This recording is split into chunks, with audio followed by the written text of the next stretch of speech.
Radio Claret América presenta Sediento de ti, la palabra, fuente de vida, con el sacerdote misionero claretiano, Tony Díaz. Reflexiones diarias del Evangelio. Aquí iniciamos. Bienvenidos, hermanos, a nuestras reflexiones bíblicas de las lecturas del día. Hoy es viernes de la 25ª semana de tiempo ordinario, viernes de la 25ª semana de tiempo ordinario. La primera lectura de hoy viene del libro de Eclesiastés o Cogelet, capítulo 3, versículos 1 al 11. Hay un tiempo para cada cosa, y todo lo que hacemos bajo el sol tiene su tiempo.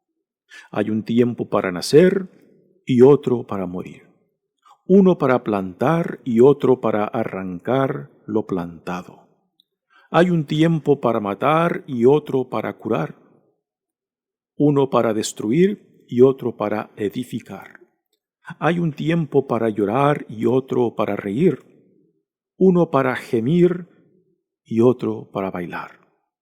Hay un tiempo para lanzar piedras y otro para recogerlas, uno para abrazarse y otro para separarse. Hay un tiempo para ganar y otro para perder, uno para retener y otro para desechar. Hay un tiempo para rasgar y otro para coser, uno para callar y otro para hablar. Hay un tiempo para amar y otro para odiar, uno para hacer la guerra y otro para hacer la paz. ¿Qué provecho saca el que se afana en su trabajo? He observado todas las tareas que Dios ha encomendado a los hombres para que en ellas se ocupen. Todo lo ha hecho Dios a su debido tiempo y le ha dado el mundo al hombre para que reflexione sobre él. Pero el hombre no puede abarcar las obras de Dios desde el principio hasta el fin. Palabra de Dios. El salmo responsorial es el Salmo 143 y el responsorio es: Bendito sea el Señor, mi fortaleza. Bendito sea el Señor, mi fortaleza. Bendito sea el Señor, mi roca firme. Él adiestró mis manos y mis dedos para luchar en lides. Él es mi amigo fiel, mi fortaleza, mi seguro escondite, escudo en que me amparo, el que los pueblos a mis plantas rinde. Señor, ¿qué tiene el hombre para que en él te fijes? ¿Qué hay en él de valor para que así lo estimes? El hombre es como un soplo, sus días como sombra que se extingue. Bendito sea el Señor, mi fortaleza. El Evangelio de hoy viene de Lucas, capítulo 9, versículos 18 al 22. Un día en que Jesús, acompañado de sus discípulos, había ido a un lugar solitario para orar, les preguntó: ¿Quién dice la gente que soy yo? Ellos contestaron: unos dicen que eres Juan el Bautista, otros que Elías y otros que alguno de los antiguos profetas que ha resucitado. Él les dijo: ¿Y ustedes? ¿Quién dicen que soy yo? Respondió Pedro: el Mesías de Dios. Entonces Jesús le ordenó severamente que no lo dijeran a nadie. Después les dijo: es necesario que el Hijo del Hombre sufra mucho, que sea rechazado por los ancianos, los sumos sacerdotes y los escribas, que sea entregado a la muerte y que resucite al tercer día. palabra del Señor. Muy bien, damos comienzo a nuestra reflexión de las lecturas de hoy y seguimos leyendo del libro de Eclesiastes o Coheleth. Coheleth es palabra hebrea que significa el maestro o predicador, la cual se traduce a griego como Eclesiastes. Así que el maestro o predicador pues sigue contemplando, sigue meditando sobre la realidad de la vida en el mundo. Y ahora llega y nos comparte estas reflexiones como un poema compuesta por 14 comparaciones opuestas que expresan diferentes experiencias humanas, ¿no? No hay un orden particular en ellas y no hay una estructura que revele algún secreto interno. Son simplemente experiencias humanas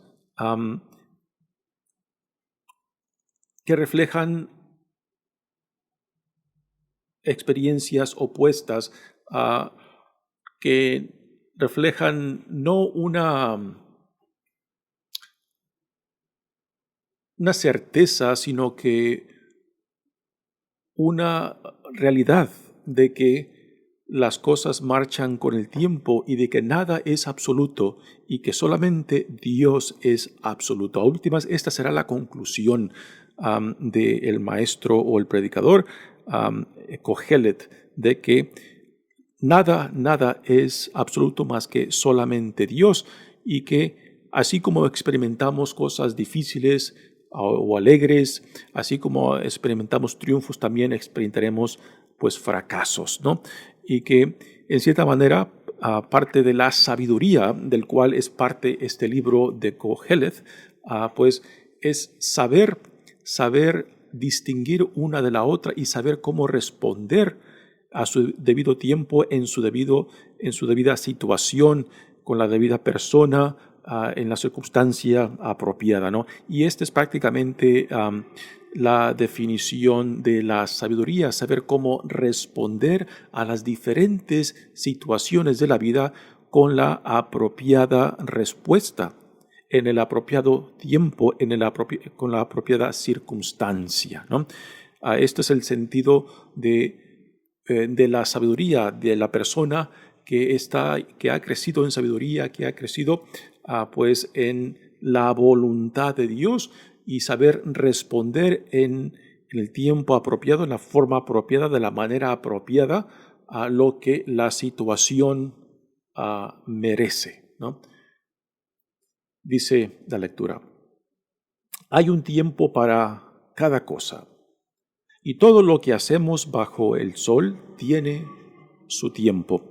Aquí la noción del tiempo, aunque no es la palabra kairos, ya días antes o la semana pasada habíamos hablado de que en griego hay diferentes formas de hablar del tiempo: el tiempo cronológico, el tiempo lineal de punto A a punto B, y el tiempo kairos, que es el tiempo de Dios, que es el tiempo apropiado, el tiempo de que cuando van a ocurrir las cosas y ocurren, y no es el tiempo que uno lo determina, que no es el momento que uno decide, sino que de cierta manera el tiempo kairos es el tiempo de Dios, el tiempo sagrado, el tiempo eterno, que se manifiesta a su debido tiempo en la situación apropiada, ¿no?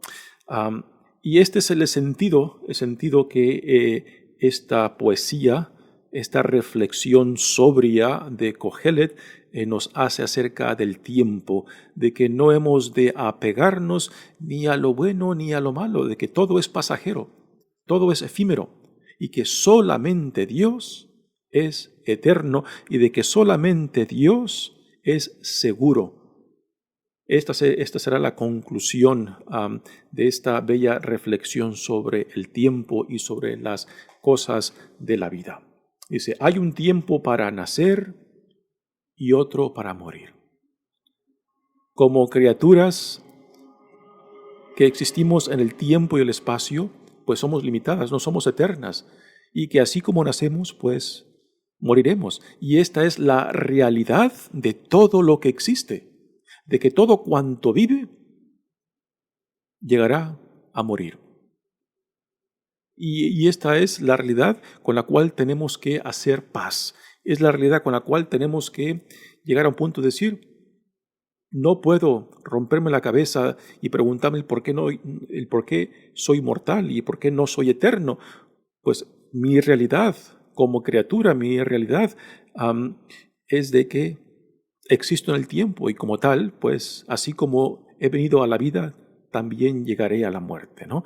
Y esta reflexión sobre la vida y la muerte, pues es algo que todos tenemos que hacer la paz con ella. Y cuando no hacemos la paz, pues nos rompemos la cabeza y preguntamos el por qué no somos lo que no somos llamados a ser. Y una persona que no logre aceptar la realidad de nuestra mortalidad, pues es una persona que vivirá constantemente frustrada y quizás con el miedo tanto a la vida como a la muerte. Hay un tiempo para nacer y otro para morir, dice. Uno para plantar y otro para arrancar lo plantado.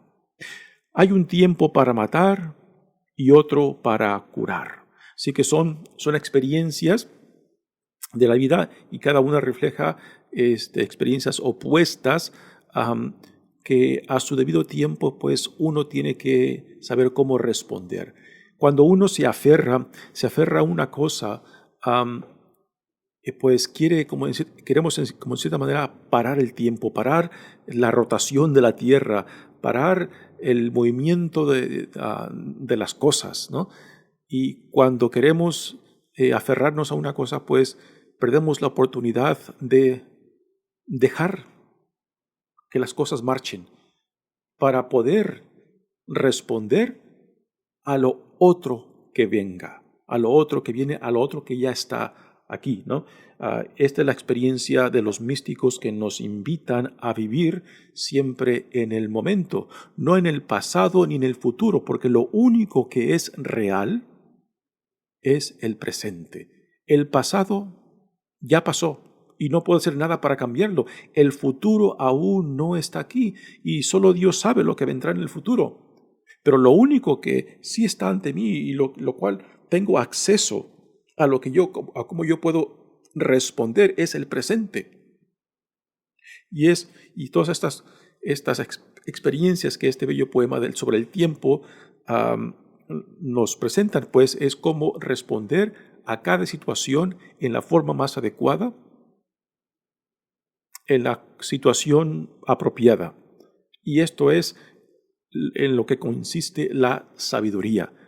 Saber cómo discernir, saber cómo responder en lo más apropiado según la circunstancia. Hay un tiempo para llorar y otro para reír. A veces queremos aferrarnos tanto a la experiencia de tristeza. Por ejemplo, alguien que está consumido por la depresión, pues si se le sugiere una experiencia diferente a veces, aún hasta eso nos identificamos tanto que no queremos ver otra posibilidad más que la que tenemos enfrente. O cuando la experiencia contraria de reír, la alegría, la felicidad, y que queremos de que nunca acabe, ¿no?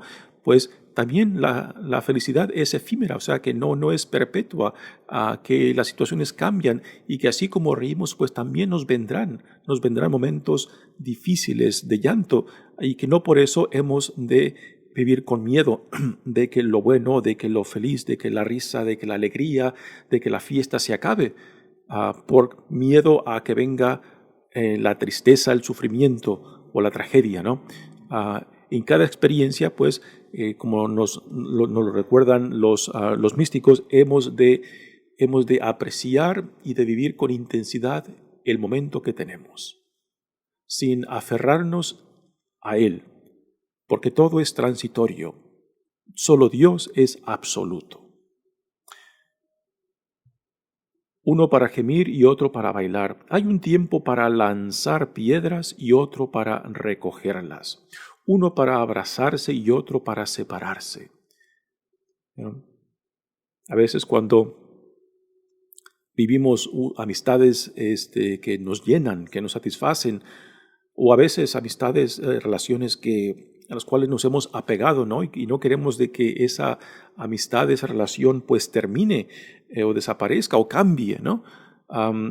Pero también, porque vivimos en el tiempo y el espacio, pues aún eso quizás cambiará o aún terminará, y no por eso hemos de evitarlas, y no por eso hemos de evadir el amor, la amistad, pensando de que algún día acabarán y que por tanto no he de comprometer el corazón, no he de entregarme, porque duele mucho el perder esa relación o de que la relación cambie, ¿no?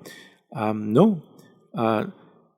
Aun cuando sabemos de que todo lo que existe en el tiempo tendrá que cambiar, tendrá que quizás terminar, y no por eso hemos de temer de comprometernos, de entregar y aún de comprometer el corazón, porque cuando no arriesgamos aún el amor, pues también nos cerramos a la posibilidad de vivir la experiencia más profunda que Dios nos da, la experiencia del amor. Y cuando hemos sufrido dolor o pérdida, o cuando nuestra relación pues ha sido impactada en una forma negativa, pues quizás a veces nos decimos, ya no voy a querer más, ya no voy a amar más, porque duele cuando cambias la relación, cuando termina la relación, cuando se pierde esa relación, ¿no? Pero no por eso hemos de dejar de amar, ¿no? Es nuestra naturaleza que hemos creado en amor, y en amor somos sostenidos, y en amor somos llamados a la plenitud de la vida. Y cuando no cerramos al amor, pues prácticamente le decimos no a la vida, le decimos no a la plenitud de la vida para la cual hemos sido creados, ¿no? Así que la vida es un riesgo, ¿no? Y no porque hemos sufrido, no porque hemos sido rechazados, no porque alguna relación se ha terminado, pues hemos ya de cerrar esa puerta a causa del dolor. El decir no al amor, pues a últimas es decir no a la misma vida. Hay un tiempo para ganar y un tiempo para perder, uno para retener y otro para desechar. Hay un tiempo para rasgar y otro para coser, uno para callar y otro para hablar. A veces el silencio es necesario, a veces es necesario callar aun cuando uno tenga la razón, aun cuando uno tenga la verdad. Y a veces es necesario también hablar, particularmente hablar por aquellos que quizás no tienen voz, que no pueden defenderse por sí mismos, ¿no? Y cada situación requiere el discernimiento, requiere la sabiduría para saber cómo responder, cuándo responder, según la circunstancia que estamos viviendo. Hay un tiempo para amar y otro para odiar. Uno para hacer la guerra y otro para hacer la paz. Y esto será el fin de esta bella poesía sobre el tiempo. Hagamos conciencia de que estas 14 experiencias opuestas empiezan con nacer y morir y terminan con la guerra y la paz. En esto quizás son experiencias opuestas, pero que cierran como con broche, ¿no? La vida y la muerte, y la guerra y la paz. Después concluye la lectura. ¿Qué provecho saca el que se afana en su trabajo? He observado todas las tareas que Dios ha encomendado a los hombres para que en ellas se ocupen. Todo lo ha hecho Dios a su debido tiempo. Ese es el tiempo kairos, el tiempo apropiado, el tiempo en el cual deben de ser las cosas, ¿no? No es el tiempo cronológico o cuando uno determina. El tiempo de Dios es cuando Dios decida. Cuando Dios dice, es ahora y es así como tienen que ser las cosas. Y con eso uno no puede pelear. Todo lo ha hecho Dios a su debido tiempo, y le ha dado el mundo al hombre para que reflexione sobre él. Pero el hombre no puede abarcar las obras de Dios desde el principio hasta el fin. Y también es una experiencia de la sabiduría de reconocer nuestros límites, de saber, en cierta manera, cuáles son nuestros límites y no querer hablar, no querer decidir, no querer o pretender entrar al campo que solamente le pertenece a Dios. Y eso es parte también de la sabiduría, reconocer nuestros límites, ¿no? Reconocer las cosas que le pertenecen a Dios porque son más allá del tiempo y del espacio y que a últimas tenemos que hacer paz con eso. Pues bella reflexión que nos presenta el maestro predicador en esta lectura de Eclesiastes o Cogelet. Pasemos ahora al Evangelio de hoy, que es muy similar al Evangelio que escuchamos de ayer, cuando Herodes, hijo, pues escucha acerca de Jesús y se pregunta quién es este hombre, porque le llegan a él noticias de que quizás noticias de lo que la gente viene diciendo de Jesús, de que quizás es Juan resucitado, de que quizás es Elías que ha regresado para empezar o para introducir al Mesías, o que quizás uno de los otros profetas antiguos, ¿no? Así que Jesús aquí, después de haber alimentado a los 5,000 personas, busca un lugar solitario, porque sus discípulos ya han regresado de esa primera misión en la cual los mandó. Y ahora Jesús busca un lugar solitario, pero cuando fue en busca de ese lugar solitario es cuando se le amontonó la gente y ahí Jesús tuvo que alimentarlos. Y ahora, después de que ha alimentado a la multitud, pues ahora nuevamente se reúne con sus discípulos para finalmente encontrar ese momento de descanso, ese momento quizás para hablar de la experiencia que sus discípulos tuvieron en esa primera misión que Él los mandó. Y es aquí donde Jesús le hace esa pregunta a sus discípulos: ¿quién dice la gente que soy yo? Ellos contestan prácticamente lo mismo que Herodes, hijo, había escuchado acerca de Jesús. Y parece que esto que la gente dice acerca de Jesús, pues ya parece que es algo muy común, algo muy conocido. Y los discípulos pues prácticamente repiten lo mismo que ha llegado a los oídos de Herodes, hijo. Dice, unos dicen que eres Juan el Bautista, otros que Elías y otros que alguno de los antiguos profetas que ha resucitado, ¿no? Sí, ya ayer habíamos comentado el porqué de Elías. Elías no muere, Elías es llevado al cielo en una carreta en fuego, y según la tradición judía se decía de que Elías tenía que regresar para introducir la era del Mesías, ¿no? Así que la gente piensa que Jesús es Elías y no el Mesías. Y esto es muy interesante. Y después de la respuesta de los discípulos, Jesús les pregunta a ellos: ¿y ustedes, quién dicen que soy yo? Y es aquí donde Pedro, tomando la palabra y hablando por ellos, en nombre de ellos también, dice: tú eres el Mesías de Dios. Tú eres el Mesías de Dios. Otras traducciones dicen: tú eres el Cristo de Dios. Y aquí en otras traducciones de esta respuesta de Pedro simplemente están utilizando la misma palabra en diferentes lenguas. Mesías es una palabra hebrea. Cristo es una palabra griega. El ungido es en español, y los tres tienen el mismo significado en diferentes lenguas. Mesías es igual a Cristo, Cristo es igual a el ungido, ¿no?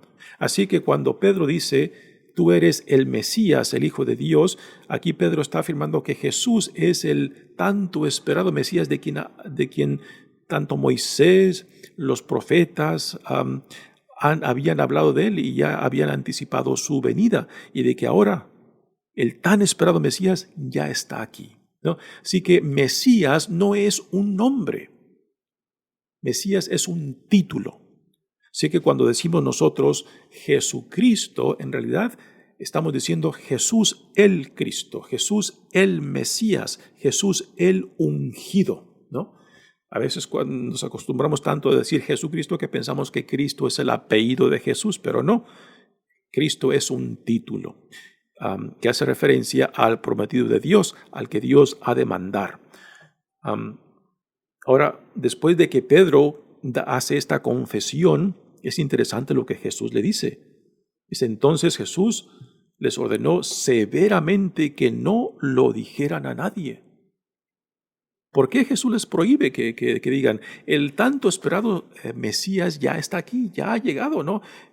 Uno pensaría, pues, esto es para que lo griten desde los techos de las casas, el Mesías ha llegado, el Mesías ya está aquí, ¿no? Entonces, ¿por qué Jesús les prohíbe tan severamente de que le digan a nadie?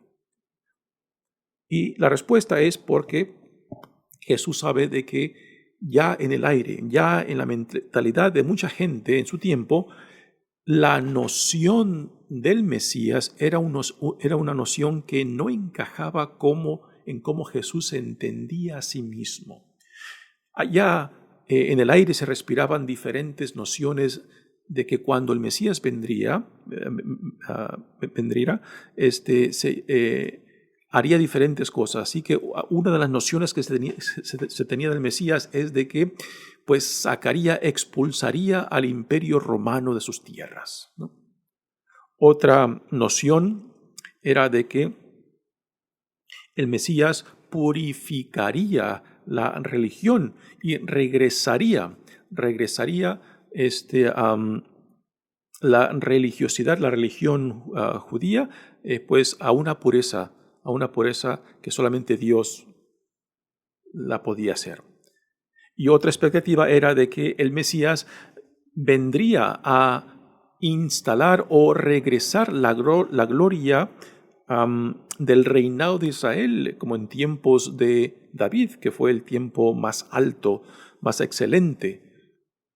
Y todas estas expectativas que se tenía acerca del Mesías, pues no encajaban de cómo Jesús se entiende a sí mismo, ¿no? Jesús nace en la pobreza, nace en una familia muy sencilla, no nace en la riqueza, no nace en un castillo, no nace entre la crema y nata. Jesús no proclama un reino terrenal, un reino del tiempo y el espacio. Jesús proclama un reino eterno, un reino más allá del tiempo y del espacio. Y aquí, después de esta confesión de Pedro, Jesús les dice que Él tiene que sufrir, tiene que ser rechazado y tiene que ser condenado y morir y resucitar al tercer día, ¿no? Así que estas nociones del Mesías que la gente tiene y que Jesús sabe que también sus discípulos tienen esta noción que la mayoría de la gente, tanto religiosa como política, tienen acerca del Mesías, pues no encajan en cómo Jesús entiende a sí mismo, ¿no?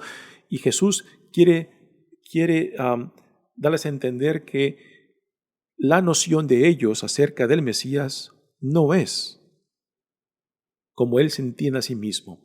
Y esto será un problema, porque al no entender qué tipo de Mesías Jesús entiende a sí mismo, pues no van a entender su vida, su mensaje y el contenido de la revelación del reino que se está inaugurando, que se está llevando a cabo en la persona de Cristo, ¿no?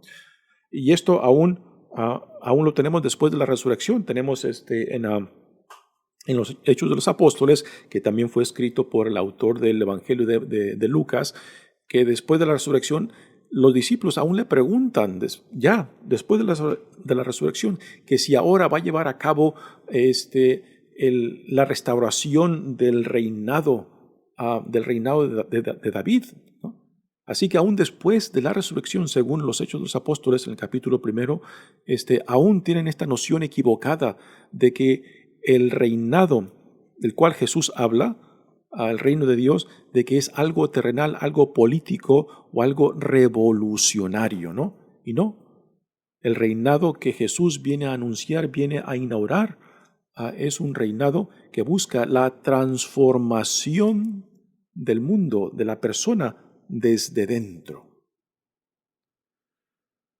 Así que Jesús les impide severamente que hablen acerca de lo que Pedro ha confesado, porque sabe de que sus discípulos tienen una noción muy equivocada de cómo debe de ser el Mesías, qué es lo que debe de hacer el Mesías y qué es lo que va a suceder con el Mesías. Aquí Jesús prácticamente les baja las expectativas en una forma que prácticamente pues les contradice en gran parte en la expectativa que se tiene acerca del Mesías y que los discípulos mismos, Jesús sabe, están también convencidos de eso.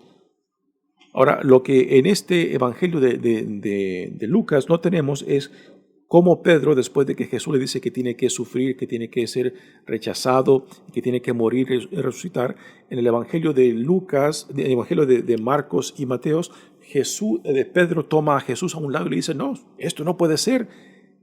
Y es ahí cuando Jesús le dice a Pedro, quítate de aquí, Satanás, porque tú no piensas como Dios, sino como el hombre, ¿no?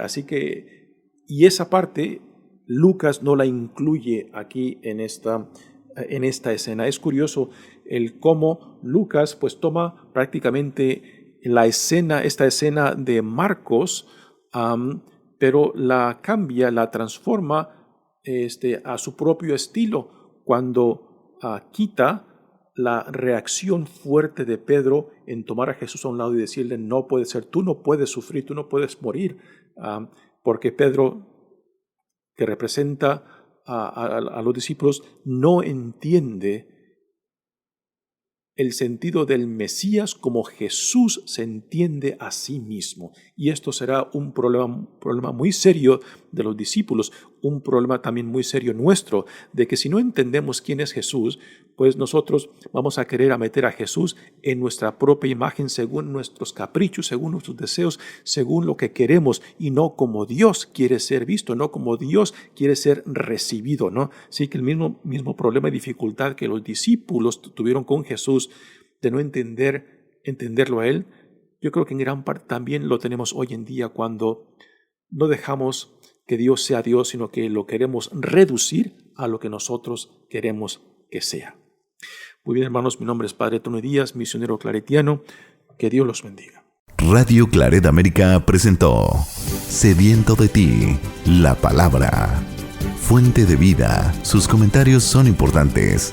Contáctenos en radioclaretamerica@gmail.com.